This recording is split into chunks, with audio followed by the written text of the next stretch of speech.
হাজিদেরকে জিজ্ঞেস করা হয়, এ হাজিরা, আপনি তো ওখানে হাজার ইসলামের মতো সন্তানকে ওই হানায়ে কাবার পাদদেশে গাছের নিচে বর্তমান জমজম কূপ যেখানে আছে ওখানে তো আপনার সন্তানকে আপনি সাহিত্য করে রাখেন নাই, কোনো টাকা পয়সা ফেলে দেন নাই, কি ব্যাপার? এটা তো পাগলের মতো আপনি দৌড়াচ্ছেন আর পিছনে পিছনে তাকাচ্ছেন কেন? এটার উত্তর আল্লাহ পাক রব্বুল আলামিন বহু আগে দিয়ে দিয়েছেন, হাদিসের কিতাব দিয়ে দিয়েছেন, আমাদেরকে দিয়ে দিয়েছেন। হাজর ইসলামকে যখন আল্লাহ পাক রব্বুল আলামিন হুকুম দিলেন আদম আলাইহিস সালামকে, হযরত ইব্রাহিম আলাইহিস সালামকে, এই ইব্রাহিম আলাইহিস সালাম, তুমি আমার জন্য তোমার সত্তাকে কুরবানি দাও, ত্যাগ স্বীকার করো, তোমাকে বৃদ্ধ বয়সে সন্তান দিয়েছি, এই সন্তান স্ত্রীকে মরুভূমির মধ্যে নির্বাসন দাও। তখন যখন মরুভূমির মধ্যে নির্বাসন দেওয়ার জন্য মক্কার পাদদেশে মক্কার অস্তিত্ব বিলীন হয়ে গিয়েছে। হযরতে নূহ আলাইহিস সালামের বৃষ্টির কারণে, প্রবাহের কারণে, ঘূর্ণিঝড়ের কারণে হানায়ে কাবার উপর মাটির স্তূপ পড়ে গিয়েছে।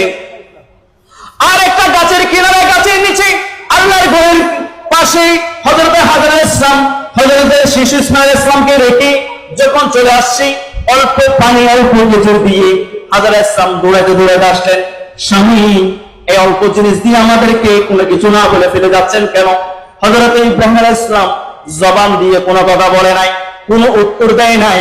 তখন দৌড়াচ্ছে, হাত টেনে টেনে ধরছে, জামা টেনে টেনে ধরছে, কি করছো, কি কারণে এই অবস্থায় আমাদেরকে ফেলে যাচ্ছেন? নিশ্চয় আল্লাহর হুকুম আছে কিনা? যখন ইব্রাহিম আলাইহিস সালাম বললেন, হ্যাঁ আল্লাহ হুকুম দিয়েছে তোমাদেরকে এখানে নির্বাসন দেওয়ার জন্য, হাজর ইসলাম আর একটু হযরত ইব্রাহিম আলাইহিস সালামকে বিরক্ত করে নাই, আল্লাহর হুকুম পালন করার জন্য সবর ইখতিয়ার করেছে, ধৈর্য ধারণ করেছে, ওখানে জীবন যাপন করা শুরু করে দিয়েছে। পানি শেষ হয়ে গিয়েছে, খেজুর শেষ হয়ে গিয়েছে, দুধের শিশু মার দুধ ধরে যখন টানবে, কলিজা টান করে দুধ বের হচ্ছে না, পানির অভাবে, পানির তৃষ্ণার কারণে। আল্লাহর ওলি হযরতে হাজর আলাইহিস সালাম সাফা মারওয়ার পাহাড়ের দিকে তাকাইলে পাহাড়ে বালু চিকচিক যখন করে, রোদের তাপ যখন পড়ে, মনে হয় ওই পাহাড়ের মধ্যে পানি আছে, ওই পাহাড়ের দিকে একবার দৌড়াই, মারওয়া থেকে সাফার দিকে একবার দৌড়াই। এবারে যখন দৌড়াই, দৌড়াইতে দৌড়াইতে সন্তানের মায়ায়, ইসমাঈল আলাইহিস সালামের মায়ায় পেছনে ফিরে তাকায় সন্তান আছে কিনা, সন্তানকে কোনো বড় হিংস্র প্রাণী আক্রমণ করে কিনা, হামলা করে কিনা, বারবার পিছনে তাকাচ্ছে। আল্লাহর দরবারে হাজর আলাইহিস সালামের এ তাকানো বেশি পছন্দ লেগেছে। আল্লাহ রাব্বুল আলামিন হজ্জের অন্যতম কাজ করে দিয়েছেন, বান্দা যখন হজ করতে যাবে হাজর আলাইহিস সালাম আল্লাহর ওলির